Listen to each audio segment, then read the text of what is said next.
ദൈവത്തിൻ്റെ അതിപരിശുദ്ധ നാമം വാഴ്ത്തപ്പെടുമാറാകട്ടെ. പുറപ്പാട് പുസ്തകം 30-ാം അധ്യായത്തിൽ ഈ 30-ാം ദിനത്തിൽ പല കാര്യങ്ങൾ അതിൽ പറയുന്നുണ്ട്. ഒന്നാമത് അതിൻ്റെ 1 മുതൽ 10 വരെയുള്ള വാക്യങ്ങളിൽ ധൂപം കാട്ടുവാനൊരു ധൂപപീഠവും ഉണ്ടാക്കണം. അത് ഖദിരമരം കൊണ്ട് അത് ഉണ്ടാക്കണം. അത് 1 മുഴം നീളവും 1 മുഴം വീതിയുമായി സമചതുരവും 2 മുഴം ഉയരവും ഉണ്ടായിരിക്കണം. അതിൻ്റെ കൊമ്പുകൾ അതിൽ നിന്ന് തന്നെ ആയിരിക്കണം. അതിൻ്റെ മേൽപ്പലകയും അത് ചുറ്റും അതിൻ്റെ പാർശ്വങ്ങളിൽ കൊമ്പുകളും ഇങ്ങനെ അത് മുഴുവനും തങ്കം കൊണ്ട് പൊതിയണം. അതിന് ചുറ്റും പൊന്നുകൊണ്ട് ഒരു വക്കും ഉണ്ടാക്കണം. ചുമക്കേണ്ടതിന് തണ്ട് ചെലുത്താൻ അതിൻ്റെ വക്കിന് കീഴെ ഇരുപുറത്തും 2 പൊൻവളയവും ഉണ്ടാക്കണം. അത് 2 പാർശ്വത്തിലും അവയെ ഉണ്ടാക്കണം. തണ്ടുകൾ ഖദിരമരം കൊണ്ട് ഉണ്ടാക്കി പൊന്നുകൊണ്ട് പൊതിയണം. സാക്ഷ്യപ്പെട്ടകത്തിന് മുമ്പിലും ഞാൻ നിനക്ക് വെളിപ്പെടുവാനുള്ള ഇടമായി സാക്ഷ്യത്തിനും മീതെയുള്ള കൃപാസനത്തിന് മുമ്പിലും ഇരിക്കുന്ന തിരുശിലയ്ക്ക് മുമ്പാകെ അത് വയ്ക്കണം. അഹരോൻ അതിന്മേൽ സുഗന്ധ ധൂപം കാട്ടണം. അവൻ ദിനംപ്രതി കാലത്ത് ദീപം തുടയ്ക്കുമ്പോൾ അങ്ങനെ ധൂപം കാട്ടണം. അഹരോൻ വൈകുന്നേരം ദീപം കൊളുത്തുമ്പോഴും അങ്ങനെ സുഗന്ധ ധൂപം കാട്ടണം. അത് തലമുറയായി യഹോവയുടെ മുമ്പാകെ നിരന്തര ധൂപമായിരിക്കണം. നിങ്ങളതിന്മേൽ അന്യധൂപമോ ഹോമയാഗമോ ഭോജനയാഗമോ അർപ്പിക്കരുത്. അതിന്മേൽ പാനീയയാഗം ഒഴിക്കുകയും വരുത്. സംവത്സരത്തിൽ ഒരിക്കൽ അഹരോൻ അതിൻ്റെ കൊമ്പുകൾക്ക് വേണ്ടി പ്രായശ്ചിത്തം കഴിക്കണം. പ്രായശ്ചിത്തം എന്നുള്ള പാപയാഗത്തിൻ്റെ രക്തം കൊണ്ട് അവൻ തലമുറയായി വർഷാന്തര പ്രായശ്ചിത്തം കഴിക്കണം. ഇത് യഹോവയ്ക്ക് അതിവിശുദ്ധമാണ്. അതിനെ വിശുദ്ധീകരിക്കുന്നു. തുടങ്ങുമ്പോൾ ഒരു വിശുദ്ധീകരിക്കുന്നു. നമ്മൾ രാവിലെ എഴുന്നേൽക്കുമ്പോൾ നമ്മളെ തന്നെ ഒന്ന് വിശുദ്ധീകരിച്ച് നമ്മുടെ ജീവിതം ആരംഭിക്കുമ്പോഴാണ്. രണ്ടാമത് അതിൻ്റെ 11 മുതൽ 21 വരെയുള്ള വാക്യങ്ങൾ മുഴുവനായിട്ട് അതിനെ ക്ലീൻ ചെയ്യുന്ന ഒരവസ്ഥ സംഭവിക്കുന്നു. യഹോവ പിന്നെയും മോശയോട് കൽപ്പിച്ചെന്നാൽ ഇസ്രായേൽ മക്കളുടെ ജനസംഖ്യ എടുക്കേണ്ടതിന് അവരെ എണ്ണുമ്പോൾ അവരുടെ മധ്യേ ബാധ ഉണ്ടാകാതിരിക്കാൻ അവരിൽ ഒരുത്തൻ താന്താൻ്റെ ജീവന് വേണ്ടി യഹോവയ്ക്ക് വീണ്ടെടുപ്പ് വില കൊടുക്കണം.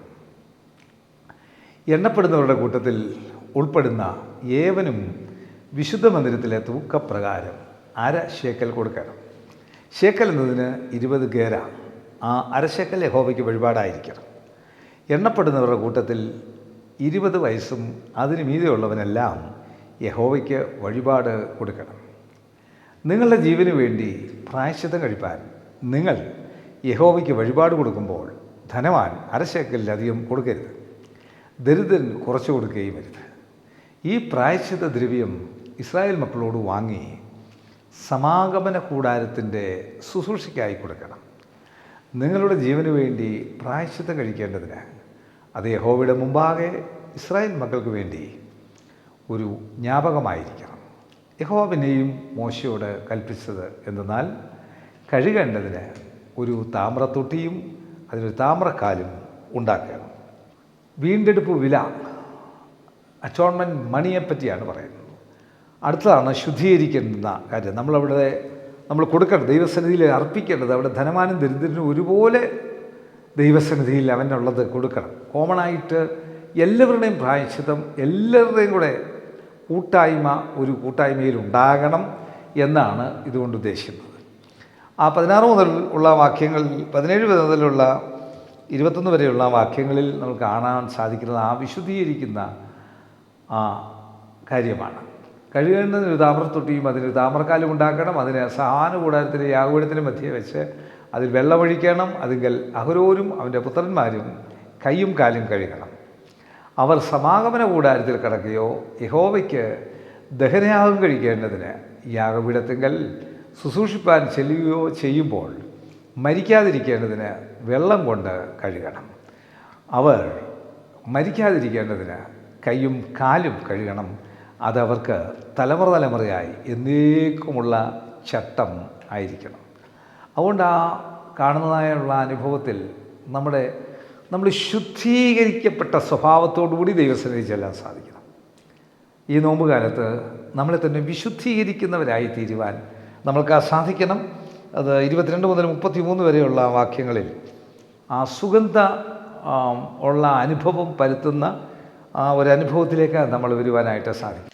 21-ാം വാക്യത്തിൽ മേത്തരമായ സുഗന്ധവർഗമായ വിശ്വബന്ധന തൂക്കപ്രകാരം 500 ശേക്കൽ അയഞ്ഞ മൂരും അതിൽ പാതി 250 ശേക്കൽ സുഗന്ധ ലവംഗവും 500 ശേക്കൽ വഴനത്തൊലിയും 1 ഹീൻ ഒലിവെണ്ണയും എടുത്ത് തൈലക്കാരൻ്റെ വിദ്യപ്രകാരം ചേർത്തുണ്ടാക്കിയ വിശുദ്ധമായ അഭിഷേക തൈലമാകണം.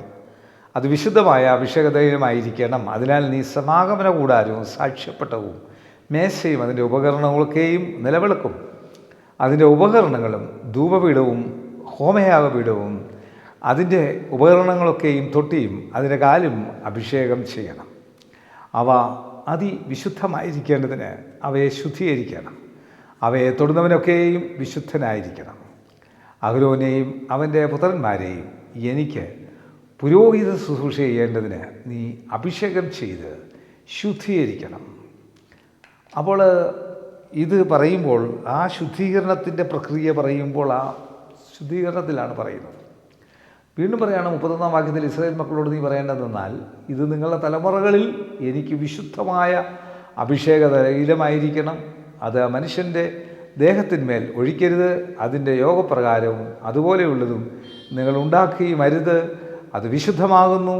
അത് നിങ്ങൾക്ക് വിശുദ്ധം ആയിരിക്കണം. അതുപോലെയുള്ള തൈലം ഉണ്ടാക്കുന്നവനെയും അതിൽ നിന്ന് അന്യന് കൊടുക്കുന്നവനെയും അവൻ്റെ ജനത്തിൽ നിന്ന് ഛേദിച്ച് കളയണം. ഇത് മിസ്യൂസ് ചെയ്യരുത് എന്നുള്ളതാണ് കൃത്യമായി അവിടെ പറയുന്നത്.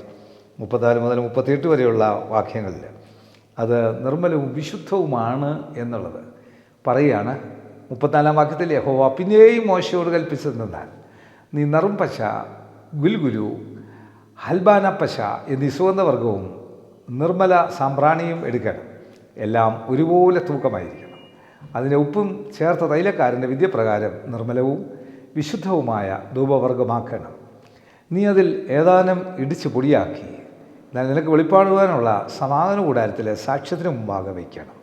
അത് നിങ്ങൾക്ക് അതിവിശുദ്ധമായിരിക്കണം. ഈ ഉണ്ടാക്കുന്ന ധൂപവർഗത്തിൻ്റെ യോഗത്തിനൊത്തതായി നിങ്ങൾക്ക് ഉണ്ടാക്കരുത്. അത് യഹോവയ്ക്ക് വിശുദ്ധമായിരിക്കണം. മണക്കേണ്ടതിന് അതുപോലെയുള്ളതും ആരെങ്കിലും ഉണ്ടാക്കിയാൽ അവനെ അവൻ്റെ ജനത്തിൽ നിന്ന് ഛേദിച്ച് കളയണം. ഇത് വളരെ കൽപ്പനയായിട്ട് പറഞ്ഞിരിക്കുന്ന കാര്യമാണ്.